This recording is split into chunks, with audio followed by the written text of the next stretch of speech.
I feel like a lot of people nowadays have a problem with intimacy. Why do you think that is? Dude, I mean, I was thinking about this the other day as we were walking past those sculptures by the castle. You know, they're all boy, girl, boy, girl, boy, girl, and they're all sculptures around intimacy, and I'm thinking about that. I think that part of this comes down to people not really setting their intent for what it is that they do want, you know?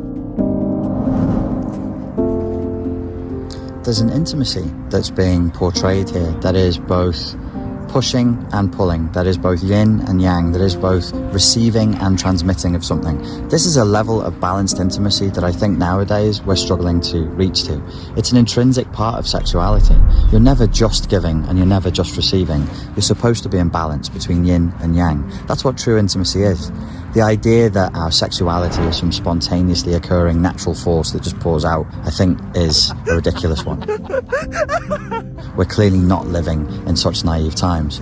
We are now deep inside of Freud's fetishist split. You cannot simply desire naturally. The way that our lives have been commodified and our desires have been commodified has made it so that you can't just want something. The culture has actually trained you what to want. And as Slavoj Žižek points out, that's not enough. The final corruption, the final perversity is it doesn't just train you what to want, but how to want. So we don't even know how to desire unless we're taught first how to do it. That's how toxically passive we've become. And this is the effect, I think, of not having any kind of an intent. It's not that we live with bad intent, it's that we live with zero intent. And in that space, any toxic ideology can be put in there, thus rendering our relationship with our sexuality schizophrenic and intimacy almost completely impossible. So if we actually want to experience intimacy in our lives, it's something that we need to set our intention towards. You've got to set your body, your mind, your emotions in the direction of that happening. You can't just expect that it's just going to randomly happen for you. You can't just sit back and wait. You can't be passive. Don't be toxically passive with this.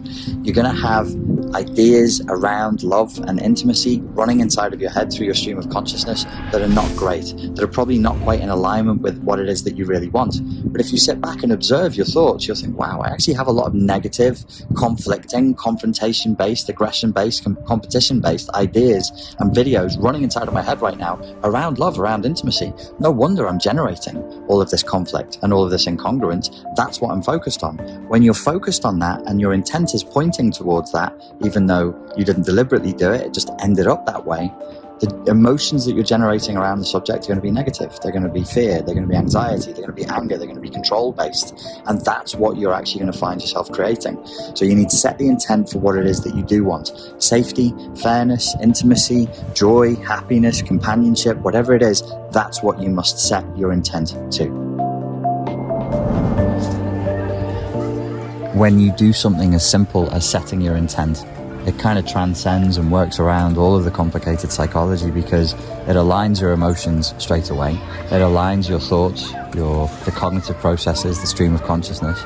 It automatically makes you more mindful because it brings you back into the here and now, which is the only place you can be setting your intent. So it does a lot. When it comes to issues of intimacy, you do want to make sure that if you're going to attach safely, that you make your food order first. Hello. And there it is. So once you've set your intention for something to come into being, that instantly aligns your mental state and your emotional state with what it is you do want to experience. When you're setting the intention, you're actually communicating directly with the unconscious because you're saying, this already is the way it is now. And you say, well, I haven't said that inside my head. No, you don't need to. Just set your intent. And by setting your intent, you're automatically imagining things happening as though they are happening now. That's the only way to set your intent. That directly communicates to the unconscious that this is now. You're not shoving things off into some weird fetishized neurotic future. You're not trapped in the traumatic double bind of the Freudian past.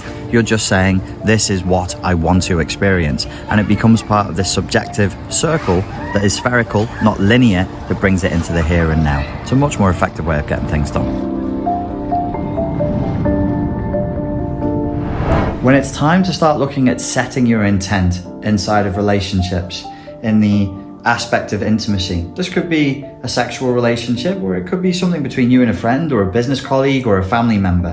When you're setting your intent for that safe attachment where everybody is working within the safety of clearly expressed boundaries, because boundaries, like politeness and manners, keep everybody safe. It lets everybody know what they can and can't expect. It lets people know where the no is. There are areas that you don't go to, you go this far and no further. That's a good thing. It's positive to have those kinds of boundaries.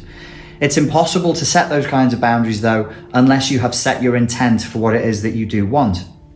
The setting of intent allows us to bypass a lot of complicated psychology so that you can feel safe, so that you can love, and so that you can be loved within a safe context. Setting your intent can simply be boiled down to 5 words. Ask for what you want. This takes a tremendous amount of bravery, and it is a simple but not easy discipline to maintain. If you're asking for what you want, the reason why it takes bravery is because you make yourself vulnerable. You're letting people know what it is that you actually really want. You may have become conditioned to not do that as a matter of habit, as a means of self-protection. So usually you don't even let people know what it is that you want. The other reason that it requires a degree of bravery, because of the vulnerability that you put yourself in, which is in a position of hearing the word no. You could ask for what you want and be refused. So you need to ask for what you want with a smile and in a positive, emotional, good sense of humor frame. And if you hear the word no in response to you simply and clearly asking for what you want, you don't have to become upset. You can smile, you can stay in a good emotional state, you can maintain your sense of humor and say, okay, so I've told you what it is that I want. You're telling me that you can't deliver what it is that I want, and then you can make a decision from there.